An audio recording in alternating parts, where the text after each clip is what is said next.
if it was, majorly seniors, in the community. I think what OC Transpo's tried to do, obviously, is they've tried to look at, what is the usage pattern right now? How can we continue to serve that usage pattern, but pare away, what's not being used? And there are some areas in my ward where, really the buses that are there that serve communities that are, heavily senior populated, they really don't get used after 8 o'clock at night. And that's what the ridership data tells us. So we can remove those buses after 8 o'clock at night, save those senior taxpayers some money, but still provide them the service through the hours that they need it. But isn't there also an issue where Ottawa's system is really built around getting people from the suburbs to downtown during peak hours, and even more so in the future, because we're talking about devoting a huge amount of resources to a downtown tunnel and the system that'll run from Tunney's Pasture to Blair Road. But seniors aren't necessarily trying to get downtown and back again, and they're not necessarily, in fact, probably less likely to be doing it during peak hours. They may want to go from their residence in Canada to an event in Nepean or something like that. Is that not an issue for planning going forward? It is, but I think, with respect to seniors, as with respect to the entire city, as we start to make this shift, and you mentioned the downtown tunnel, so that's the LRT, train. We're going to start to make this shift citywide into multimodal transit use, and folks in Ottawa have always been used to, I get on the bus that takes me to where I want to go, and then I take the same bus that retraces the same steps back. And that's not the way it is if you live in, Toronto or Montreal, Vancouver, other large cities. So all of our population, including our seniors, we're going to have to transition to this reality of, there was a bus route that took me conveniently at the time I wanted to go, to the place I wanted to go. But on my way back, maybe I'm going to use that taxi chip program or a volunteer driver program, because that's the flexibility I need to come back. Or perhaps it's another bus route that takes another path back. Now, Peter mentioned the issue of affordability for the buses for seniors. I know that there are now days where it's free and time periods where it's free. Right. But there are other communities in other parts of the world where the bus system's free for seniors all the time. Sure. On the one hand, some seniors might like to see that happen. On the other hand, some other people might say, why are we even giving them the service for free the times we're already doing that? Where's the right balance? Well, I think we tried to hit the right balance with with the offering we came out with at last year's budget, giving the Wednesday service and then partial days Monday and Friday. That's there, frankly, because we were talking about the means of seniors, their income levels. Not all seniors are income challenged, and of course, if you're a senior and you have a bus pass, the free day really is redundant because you have a bus pass. Yeah.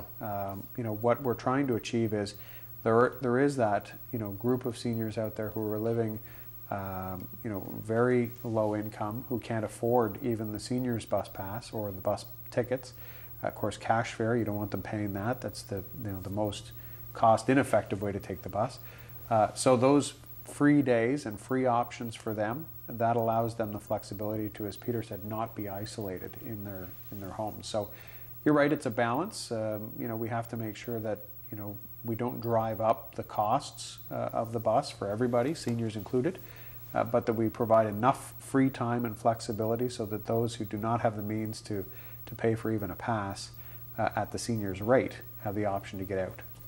All right, we have to take a quick break. When we come back, we'll talk more about what the city's doing to prepare for the increasing population of seniors in our community, and we'll also talk to a private company that's helping tackle this issue as well. We'll be right back on Talk Ottawa. There's more than one way to join the discussion on Talk Ottawa. Just log on to rogerstv.com, follow show listings to Talk Ottawa, and send us an email with your thoughts or ideas. Aging population, what the city is doing to prepare for that. And Peter, we've talked a lot about what the city needs to do. The city's already doing some things to cater to seniors. Maybe you can walk through a little bit of what's already available to seniors, because many of them may not even realize that there are a lot of services available. For sure, a lot of them, a lot of things that the city has done has just been done gradually, or they've just been absorbed whether it's the library book, being able to have books delivered to home for some seniors, whether it's reduced fees for recreation programs for seniors, whether it's low-floor buses, that all of OC Transpo now has low-floor buses, the cooperative seating on OC Transpo, even little things like grit boxes, which is little gravel and so on, which can be adjacent to icy patches. There's a lot of things that the city has done that we certainly want to continue. What we need to have a look at in the future is coordinating some of the activities and seeing what the city isn't doing that perhaps it should be, and learn from other cities and from some of the input from seniors themselves as we go through the discussion this fall. You mentioned the crosswalks that now count down. Most of the new crosswalks will have a countdown in terms of how much time is left for you to cross the intersection. Why is that important to seniors? Well, seniors take a little bit longer to get across the intersection, so it's good for them to know how much time they have. And I think a lot of things that are done for seniors, the rest of the population appreciates as well. A lot of changes have been made through the Ontario OADO accessibility program, and they benefit all seniors as well, whether it's elevators, handrails, and so on. So there's a lot of things that has been done, and we don't want to we don't want to stop there. There's a number of other things that can be done, and just on policy changes or whatever, a lot of them don't require a lot of money.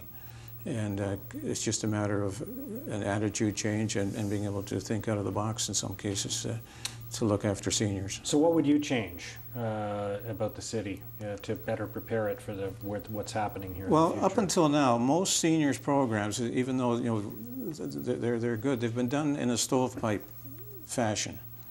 Public health will work within public health, social services will work within public health, the library, OC Transpo.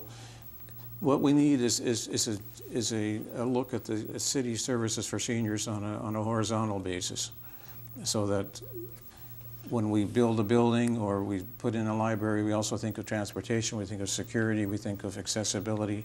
And what the city is missing right now is a department for seniors, or senior secretariat, or whatever we want to call it. Right now the city doesn't even have a registry of all the seniors groups that are out there doing things. We also need standardization. There's different programs run by different departments that are very similar, whether it's computer training or drop-in programs that are done by different departments with different fees in different locations. And we need a central agency to coordinate all that, so that if you're a senior in Ottawa, you have the same opportunity and the same benefits as a senior in another part of the city.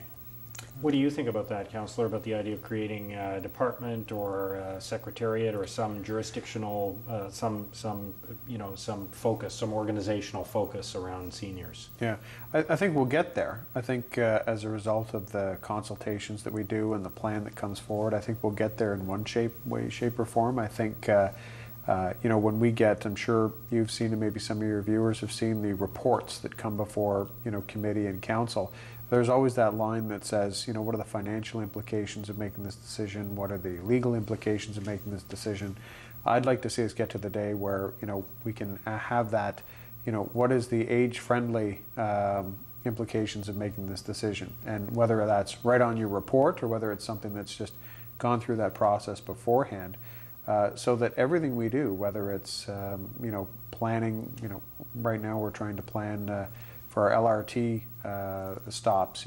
They're trying to calculate how long does it take people to get on and off the LRT train? How fast can we get these trains in and out of here? Well, that's going to change. By the time we actually get the trains and get the stops, it's going to have changed. So, are we making those decisions, in cross-departmental fashion, so that we know that seniors are being taken into account? So I think we'll get there, whether it's through a department at the city.